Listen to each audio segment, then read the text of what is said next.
We have a problem here in statics. We will determine the centroidal moment of inertia of this figure about the neutral axis. So meron tayong combinations of two rectangles, guys, with dimensions of 12 inches by 2 inches, and another rectangle of 10 inches by 2 inches. So first, we will determine the value of the y bar. Para makuha natin class yung y bar, we have a formula for y bar using Varignon's theorem that is equal to the summation of area y all over summation of area. Let's say this is area 1 and area 2. So, ang gawin natin, pwede natin i-tabulate yan with two columns. So, this represents the first column is area, and yung y represents the centroid. So, since for this problem, ang reference point natin is from the top. So, kukunin natin lahat ng centroids from the top. So, for area 1, we have dimensions of 12 inches by 2. And for the second area, we have 2 by 10. Na yung centroids nila, we have, for area 1, this is 1 inch from the top. And for our area 2, if this is 5 inches, since the centroid of our area 2, meaning our area for the second area from the top is 7 inches. So, we have y1 of 1.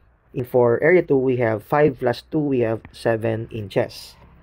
So, substitute the values for our formula. So, y bar now is the summation of area y, that is 12 times 2, that is 24, multiplied by 1, plus 2 times 10 is 20, multiplied by 7, all over our summation of area, we have 24 plus 20. So, our y bar now is equals to, we have a value of 41 over 11, or that is also 3.73 inches. So, we will now determine the value of our I and A. So, meron tayong formula for I and A, that is the summation of IG plus AD squared. So, for our area 1, meron tayong IG, since that is a rectangle, we have an IG of BH cubed all over 12. And for our base, we have 12 inches.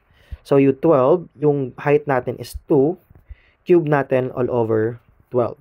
That represents IG1. Plus, we have A1D1 squared, where yung A1 natin, that is 2 multiplied by 12. Yung D natin, class, is that represents our centroid of our area 1 to the neutral axis. So, this is D1. So, ang D1 natin, that is 41 over 11 minus 1 inch. So, this is 41 over 11 minus 1, then squared natin. Then, plus our IG2 naman, BH cube over 12 naman, ulit, for our IG2. So, we have a base of 2 and the height of 10, cube natin all over 12. Plus, yung area natin, we have 2 by 10. And yung dito natin for this centroid, this is the centroid of our area 2, and this from the neutral axis, that is D2. So, kanina, nakalculate natin yung centroid of this area from the top, that is 7 inches. So, kung titignan nyo yung geometry, 7 minus the y bar, which is 41 over 11, that is our D2. So, 7 minus 41 all over 11, squared natin, that is D2. So, i-plug in lang natin itong sa calculator, we get 567.39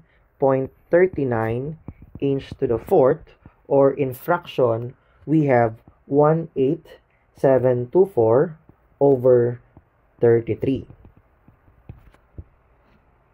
Pero what if, guys, we use calculator techniques? So, to solve the moment of inertia for this problem using Caltech, so ang gawin natin, frequency on, diretso na tayo, class. So, shift mode, down, then click natin yung stat, which is stat 4, then click natin yung frequency on.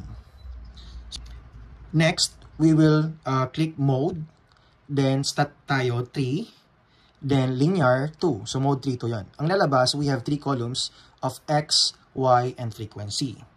So, ang gagawin natin, class, is since we have 3 columns, ang ilalagay natin for X, Y, and frequency, yung ilalagay ko sa X, yung individual heights, so H1 and H2.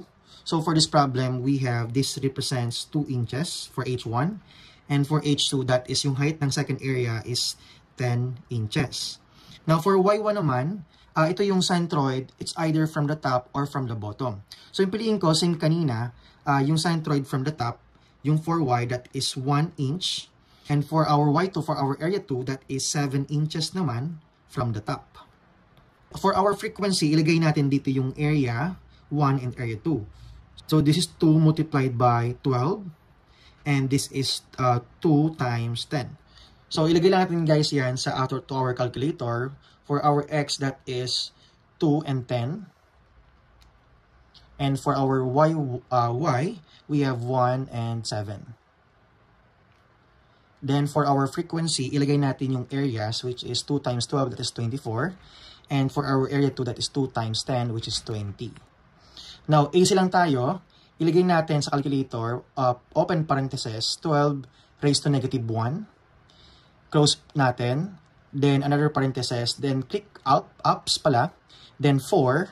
Then, click natin yung summation of x squared, that is 1. Then, plus, ups ulit. Pinitin naman natin yung 5 this time, which is S var. Then, click 1, that is n. That is n. Open parenthesis, ups ulit. Then, balik sa 5. Then, click natin yung 6. Then, squared natin. Then, close natin. And, next is equals. We also get 567.39, which is the same for our long method.